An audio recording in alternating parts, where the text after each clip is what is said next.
já recentemente, aí nos 3 últimos anos, eu tenho visto uma variação da sigla STEM para STEAM, meter um A ali no meio, né, entre o E e o M, que é entrando artes ali aí ficaria ciência, tecnologia, engenharia, artes e matemática.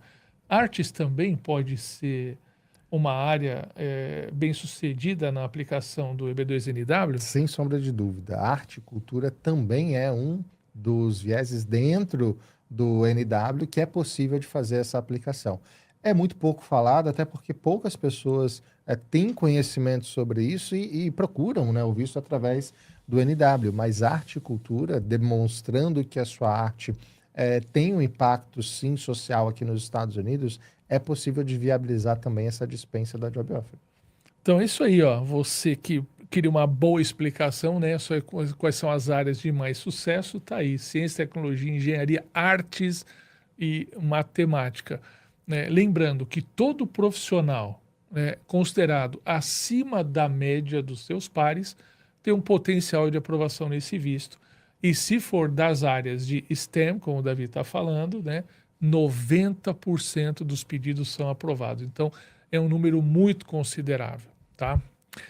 Então, vamos lá. A próxima pergunta, Davi, o que eu posso falar para você? E o que o EB2NW é um visto que tem sido muito usado a partir de 2017, né, com o famoso Matter of Danazar, não é isso? Então, antes do Matter of Danazar, não sei se você sabe, as leis nos Estados Unidos, elas são poucas, né? Na verdade, a jurisprudência aqui, ela vira lei.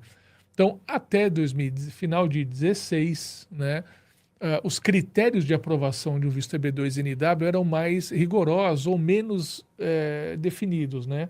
E aí teve um julgamento em favor do Danazar, e aí virou o caso Danazar, Matter of Danazar, que estabeleceu, né, um novo framework, um novo roteiro para todo oficial de imigração avaliar um pedido de EB2NW, né? E aí abriu as portas do EB2NW para o Brasil e para o mundo, não é isso? As portas não, abriu a porteira mesmo, né? A gente tem que lembrar que antes do Matter of Danazar, esse visto era conhecido como I-STEM Visa. Para você ter ideia de tão complexo era conseguir a aprovação de um NW. O oficial de imigração tinha um poder discricionário muito alto na análise de cada caso. E esse caso do Danazar, ele foi esse de fato divisor de águas, porque a proposta que ele estava apresentando era claramente de interesse nacional e ele conseguiu comprovar através de juízo que a discricionariedade do oficial de imigração estava impedindo justamente o interesse nacional, que era manter ou atrair para os Estados Unidos profissionais de alta qualificação, que pudessem de fato impactar o país. Então, como ele conseguiu demonstrar isso, ou o advogado dele, né, essa jurisprudência fez com que a USCIS fosse obrigada a criar uma nova forma de avaliação, porque se ela não faz isso, todas as futuras decisões seriam colocadas na justiça e seguiriam o mesmo caminho do Matter of Danazar. Então, pega aquilo como padrão, formatam numa nova forma de analisar o caso e, a partir daquele momento, esse, como o Ricardo falou, vai ser o framework. Esse vai ser o modelo de análise e aprovação. Então, de fato, ele impactou, abriu uma porteira para a imigração e permitiu que muitos profissionais qualificados hoje conseguissem.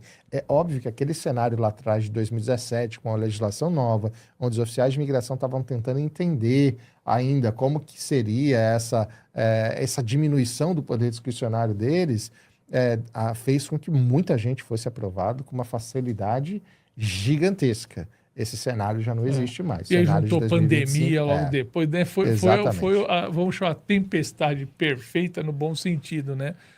Tudo cooperou para a aprovação dos vistos.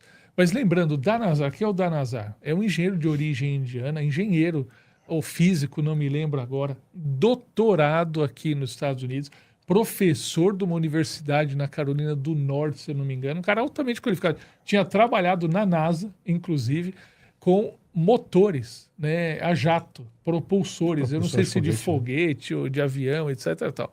Então, um cara super qualificado, né, e do qual claramente os Estados Unidos teriam interesse de mantê-lo aqui. E ele estava aplicando justamente por isso, pela qualificação dele, e ele foi negado. Né? Ele fez um pedido de EB2NW e foi negado. Então ele recorreu dessa decisão no Board of Appeal E aí, o recurso em favor dele, que virou o caso da Nazar. E aí, Davi, o que aconteceu nesse recurso? Estabeleceram 3 prongs, né? 3 requisitos para serem observados na hora de avaliar o interesse nacional. Porque na elegibilidade ele era claramente elegível. Doutor, pronto, já é elegível, né? Então tinha que avaliar o interesse nacional. Quais foram esses 3 prongs do Matter of Danazar? É exatamente isso. Lembrando, primeira fase, então, ele só analisa a elegibilidade. Como o Ricardo falou, doutor já é elegível. A segunda fase, atualmente, após o Matter of Danazar, é justamente analisar se ele preenche os critérios. Esses critérios foram divididos em 3 prongs, 3 questões que precisam ser respondidas. Primeiro, se existe mérito substancial e se existe interesse nacional naquela proposta que está sendo apresentada. Mérito é se, de fato, se propõe fazer algo relevante. E interesse nacional se conecta, de alguma forma, com as áreas que os Estados Unidos consideram hoje como relevantes para o seu desenvolvimento. Justamente ali que entra as políticas públicas, é onde nós conseguimos encaixar aquela proposta dentro de políticas públicas incentivadas pelo governo. E aí a gente finaliza o prong 1. O prong 2 é justamente analisar a qualificação daquele candidato para colocar adiante, ou seja, para executar aquele endeavor que está sendo proposto. E por isso é tão importante que o endeavor seja desenvolvido em cima da qualificação, porque se a gente não consegue demonstrar que o candidato tem qualificação suficiente para colocar aquele endeavor, por melhor que seja, eu posso apresentar a melhor proposta, a que vai beneficiar os Estados Unidos da melhor forma possível. Mas se eu não consigo comprovar a experiência, a formação do candidato para colocar adiante aquele endeavor, eu não consigo ultrapassar o prong 2. E por último, o prong 3 é conseguir comprovar o porquê é essencial que ele seja dispensado da job offer. Não faz sentido ele ter a obrigação de apresentar um patrocinador americano, um sponsor aqui nos Estados Unidos, porque o que ele está apresentando ali já é o suficiente para ele ser dispensado da necessidade de um sponsor. Então, assim são respondidos os 3 prongs que fazem que, de fato, o NW seja aprovado.